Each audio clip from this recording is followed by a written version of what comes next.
Hello, this is Bless Your Little Narc Heart. I'm Sarah Angel, your host, and I want to call this episode When the Pain Finds a Bottle, Narcissism Addiction and the Cycle of Escape.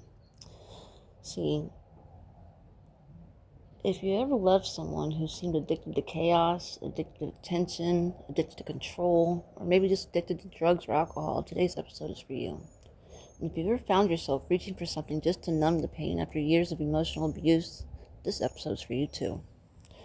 Today we're talking about addiction and narcissism. Why do so many narcissists struggle with addiction, and why do so many survivors of narcissistic abuse end up battling addiction themselves? And what happens when the addiction and the narcissism get tangled together in the same relationship? This is a heavy topic, but it's an important one. So grab your coffee, your tea, your favorite blanket, and let's get into it. Before we start, let's get one thing clear, okay? When most people hear the word addiction, they think drugs, maybe alcohol, maybe pills, but addiction can wear a lot of disguises. People can become addicted to drugs, to alcohol, gambling, sex, shopping, validation, attention, social media, relationships, chaos. At its core, addiction is often an attempt to escape something.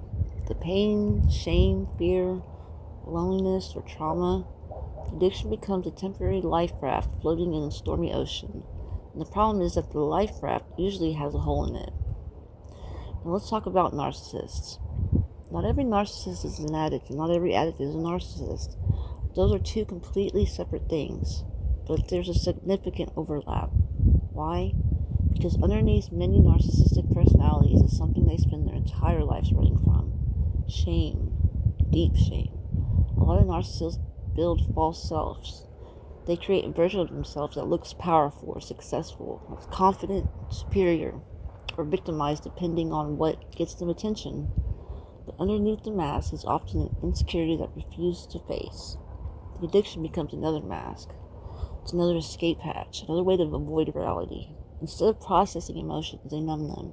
Instead of accountability, they blame.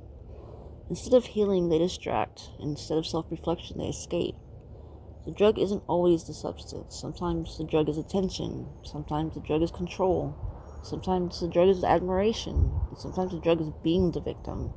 Anything that helps them avoid facing themselves can become addictive. If I had to name the number one drug narcissists crave, it wouldn't be cocaine, alcohol, or meth. It would be supply. Narcissistic supply.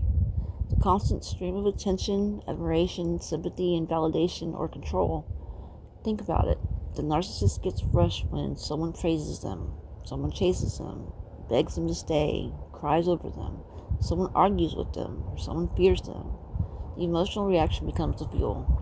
And just like any addiction, they often need more and more of it every time. The high gets shorter, the cravings get stronger, and the behavior becomes more extreme. Now things get dangerous because addiction already damages judgment. Narcissism already damages empathy. You put those together and a relationship can become very extremely toxic. The addicted narcissist often becomes trapped in a cycle. I need relief. I deserve relief. I'll do whatever I want. It's everyone else's fault. I don't have a problem. Sound familiar? When confronted, they may lie, manipulate, gaslight, blame shift, hide behaviors, or play the victim.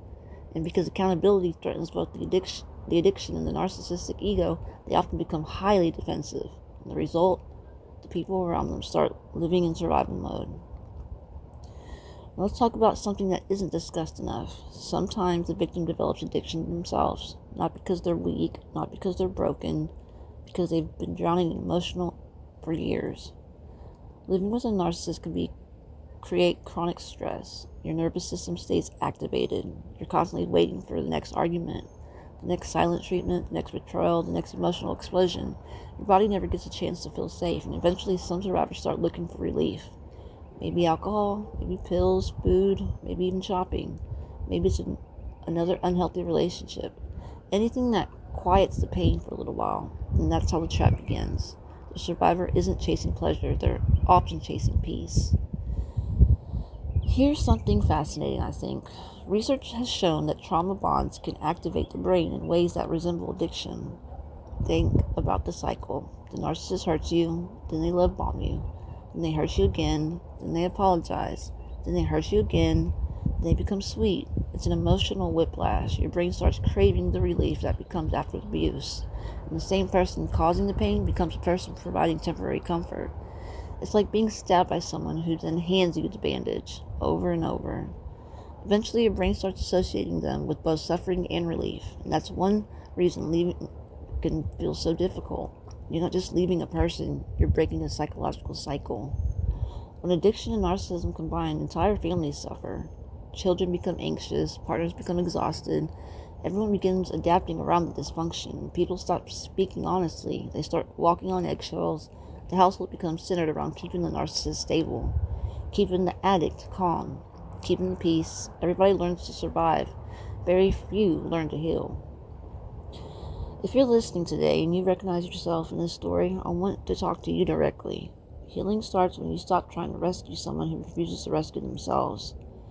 You can love someone, and you can pray for someone, you can hope for someone, but you cannot heal someone who doesn't want healing. Your recovery starts when the focus shifts back on you. Some healthy steps to include: learn about trauma bonds. Understanding what's happening removes some of the confusion. That's what I wish I had when I was going through it. Build safe connections. Isolation fuels addictions and abuse. Healthy relationships help break both. Seek professional help. Therapists, support groups, and recovery programs exist for that reason. You don't have to carry this alone. You need to rebuild your identity. Narcissistic abuse often makes people forget who they are. Rediscover your passions, your hobbies, your dreams, your voice. That's the best. You need to find yourself again. You need to practice self-compassion. Recovery isn't a straight road. It's a winding trail through the woods. Some days you'll feel strong, some days you'll feel lost. Just keep walking.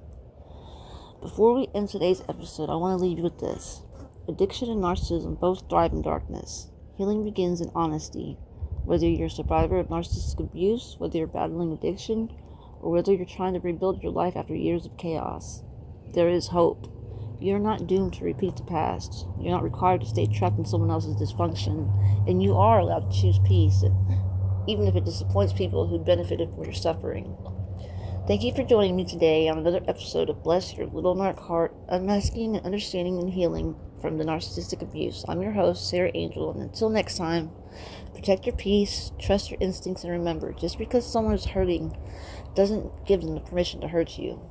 Bless their little narc heart.